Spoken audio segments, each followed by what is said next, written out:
శ్రీ శ్రీ శ్రీ బాలా త్రిపుర సుందరి శ్రీ విద్యాపీఠము అమ్మవారు బండాసుర పుత్రుల సంహారం చేస్తున్నప్పుడు లలిత అమ్మవారు చిన్న పిల్లైనటువంటి బాలని పంపించడానికి సందేశించి వారాహి రాజశ్యామలని కుడి ఎడమగా క్షేత్రంలో నిలిపింది.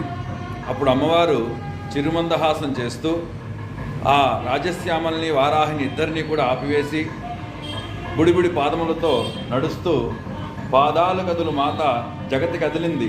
ఆ పాదాలు కదులుతూ ఉంటే జగత్ ఒక్కసారి కంపించిందిట, కమ్మలు కదిలించింది. బయలుదేరింది అమ్మవారు. హంసలు కూడినటువంటి రథం మీద బయలుదేరింది బాలాత్రమ్మవారు. ఎలా ఉందిట? బండపుత్ర వదోద్యుక్త బాలా విక్రమనందిత. సూర్యుడితో కలిశాడా? అరుణతో కలిసిందా? అరుణతేజంతో కలిసిందా అన్నట్టుగా రథాన్ని పూసింది అమ్మవారు. వారాహి రాజశ్యామలిద్దరిని ఆపివేసి ఆవిడ ఒక్కరే